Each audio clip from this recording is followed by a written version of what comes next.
Bon allez, moi je vais au boulot. Ludo, tu peux m'attacher ça dans le dos? Bah qu'est-ce qui t'arrive? Oh rien, je sais pas ce qui m'est arrivé. Oh. Attends, reste assis, je tiens. Tiens. Oh, merci.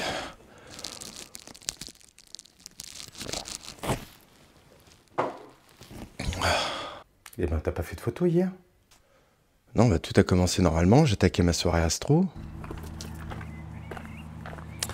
Salut les astros, c'est Ludo. Bienvenue dans ce... Oui, j'ai changé de générique. J'avais envie de changer de générique. Je voulais faire autre chose. Je me suis un petit peu amusé et puis je trouve que c'est pas mal. Je vous présente Sam. Un vrai clébard. Alors je sais pas si on entend, mais il y a le voisin qui est en train de tondre là. Et comme il a 8 hectares, j'espère qu'il va faire ça vite là avec son gros engin. Donc là, il doit être aux alentours de 18h30, je pense. Le soleil se couche dans 3 quarts d'heure. Crépuscule 1 heure et demie après, je sais pas, je crois que c'est 20h50. La lune doit se lever dans ses environs, mais bon, je vais essayer de viser Orion. Parce que je sais pas si tout comme moi, vous sentez, ça sent la peur.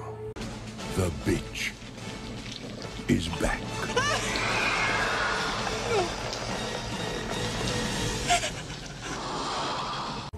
Non, en fait, une autre peur. Ce soir, c'est la revanche d'Orion. J'ai pas dit mon dernier mot. La prochaine fois, ça sera la revanche d'Orion. Tiens, d'ailleurs, je noterai comme ça la vidéo, la revanche d'Orion.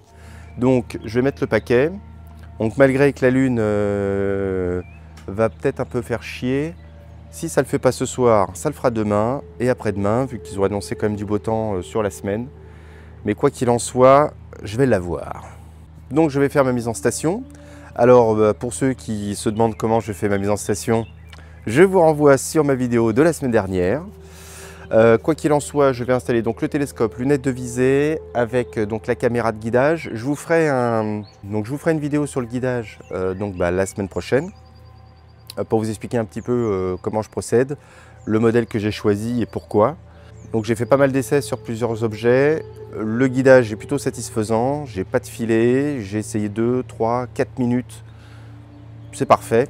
Donc ce soir, ça va être lunettes de visée avec la caméra de guidage, l'appareil photo défiltré que je n'ai pas encore pu tester avec le filtre CLS.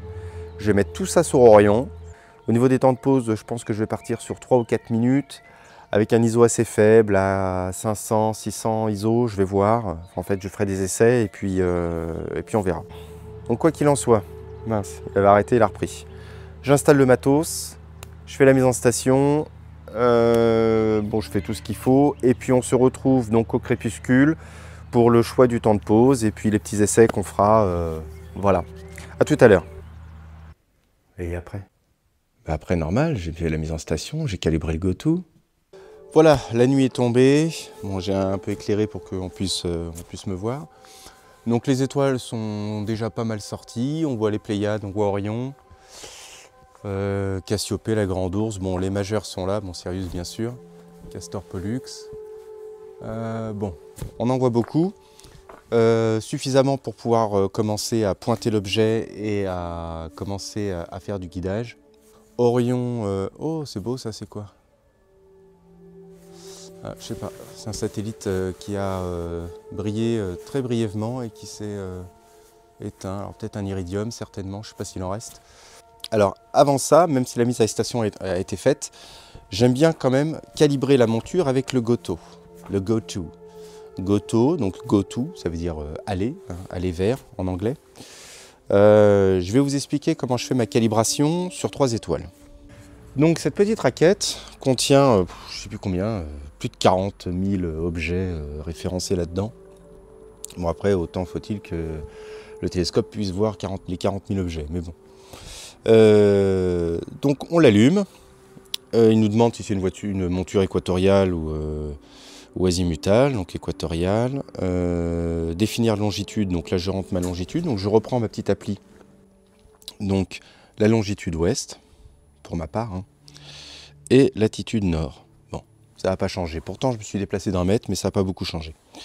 Donc il me demande le fuseau horaire, donc on est en GMT+1, ma hauteur, donc ici je suis à 3800 mètres d'altitude, je déconne, 30 mètres. La date, donc nous sommes le 22, il me semble. Nous sommes le 22. Donc Polarscope vous donne toutes ces informations. Je vais passer en focus manuel. Voilà, bon, je ne sais pas si on voit mieux. Donc l'heure, il est 20h20. Polarscope donne aussi cette information, ce qui est quand même incroyable. 20h20, ok. Donc étalonnage, oui. Sur combien d'étoiles? Donc moi je mets le maximum, à savoir 3 étoiles. Donc on fait ok. Et là il va vous proposer une sélection des étoiles les plus brillantes généralement dans votre ciel actuel. Donc forcément sans surprise, première étoile il me propose Sirius. Alors le souci c'est que moi je me suis collé ici et... Merde, Sirius évidemment il y a le petit arbre. Donc je suis pas d'accord avec Sirius, donc je vais lui demander une autre étoile. Il me propose Capella. En fait, Capella c'est l'espèce de pentagone que vous avez au-dessus de la tête là au zénith. Donc ok pour Capella. Donc on met ok. Il va viser Capella. Donc moi généralement, la première étoile il est toujours à côté. Donc à partir de là, je vais utiliser les flèches de suivi pour mettre Capella au centre de mon chercheur et ensuite au centre de l'oculaire. Alors certains utilisent un oculaire réticulé comme ils disent, donc avec une graduation pour être sûr de bien la mettre au centre, etc. Moi je n'utilise pas d'oculaire, je mets mon APN en live view. Et puis je fais un zoom x10, et puis généralement quand elle est bien au centre, elle est bien au centre, il n'y a pas de souci. Et puis on se voit pour la deuxième étoile. Donc lorsque vous êtes en train de rechercher, vous avez la possibilité d'appuyer sur le bouton rate. C'est le ratio, en fait c'est le ratio de guidage. Vous faites rate, voilà, ça vous met donc la vitesse. Vous choisissez votre vitesse, parce que par défaut je crois qu'il se met à 2, mais 2 c'est trop fin. Comme là elle était un petit peu loin. Donc j'ai eu du mal à la trouver parce que déjà il est très à la verticale et chercher dans le chercheur ce qu'on cherche, voilà, faut le chercher, il faut le trouver déjà. Donc pour ça, rien ne vaut le laser, comme ils disent en anglais. Donc, si on le voit un peu. Oh putain. Donc, un laser, ça vous permet, alors quand vous êtes deux, vous demandez à votre coéquipier de pointer l'étoile que vous cherchez, et tout de suite vous allez voir le faisceau de lumière, enfin si vous n'êtes pas trop loin, vous allez voir le faisceau de lumière dans votre chercheur, et au pire de toute façon il peut vous guider, il suffit qu'il balaye le ciel avec le laser, et déjà vous allez voir où est-ce que vous visez. Après en fonction de ça vous pouvez rectifier. Mais un laser c'est quand même primordial et ça vous fait gagner énormément de temps. Ensuite, quand vous êtes tout seul et que vous avez l'habitude d'utiliser le laser, vous vous en sortez quand même. Il suffit de pointer plus ou moins. De toute façon, dès le moment que vous arrivez à voir où regarde votre chercheur, vous allez pouvoir le rediriger vers la cible que vous voulez atteindre. Alors oui, autre petit conseil, les lasers bas de gamme, franchement, je vous les déconseille. J'en ai acheté 2. Il y en a un, il a dû me faire 3 utilisations. Le deuxième, la batterie se décharge ou alors il n'est pas assez puissant.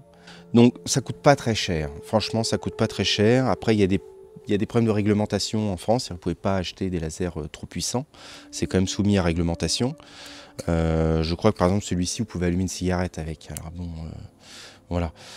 Après dès lors que vous êtes je crois en milieu enfin dans un club astro, il le tolère. Après en utilisation, vous amusez pas à avoir ça sur vous lorsque vous sortez boire un verre ou... si vous pointez les yeux de quelqu'un avec ça, c'est mon Dieu, quoi. Il perd 3/10 d'un coup. Hein. Donc c'est vraiment très dangereux, il faut faire très attention. Donc mon étoile est bien au centre de mon oculaire. Donc c'est la première, c'était Capella. Je fais donc OK. Voilà, il va me proposer une deuxième étoile. Deuxième étoile, Amal. Alors très honnêtement, Amal, je ne la connais pas. C'est la première fois qu'il me la propose. Donc, Vive Stellarium. D'ailleurs, elle est à côté d'Uranus actuellement. Et elle est dans une constellation de 3 étoiles. Il n'y a pas le nom. Ah, le Bélier. C'est connu, ça, le Bélier. Enfin bon, je vais reproduire l'opération. Donc, je vais la mettre au milieu de mon chercheur et ensuite au milieu de l'oculaire. Une fois que c'est fait, j'appuie sur Enter. Et ben, je peux dire qu'elle ne m'a pas mise à mal, celle-là. Ouais, quand on est en astro, on se sent un peu seul des fois. Enfin, heureusement, vous êtes là. Donc, c'est bon. Elle est au milieu de l'APN en x10. De toute toute façon, il l'a trouvé tout de suite, mais bon, j'ai quand même vérifié au laser. Vaut mieux être sûr. Hein. Prokion. Eh ben, Prokion, go. Hein. Prokion, c'est celle qui est vraiment, on va dire, à mi-chemin entre les Gémeaux, que la Castor et Pollux et Sirius. C'est la seule qui est brillante, voilà, entre les deux. Donc, on va voir. Les 3 ont été calibrés. Donc, j'appuie sur la dernière. Il me met étalonnage. Étalonnage réussi. À partir de là, je peux le consulter et lui demander d'aller chercher tous les objets.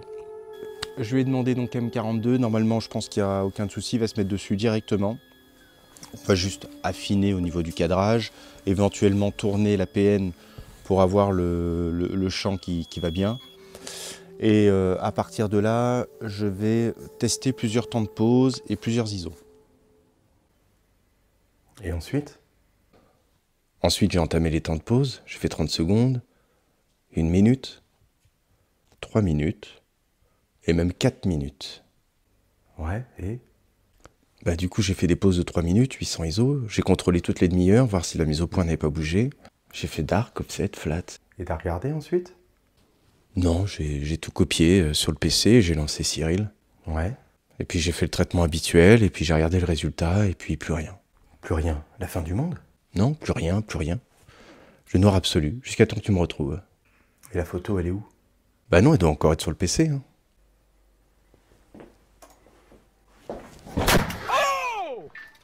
Ah, ça y est.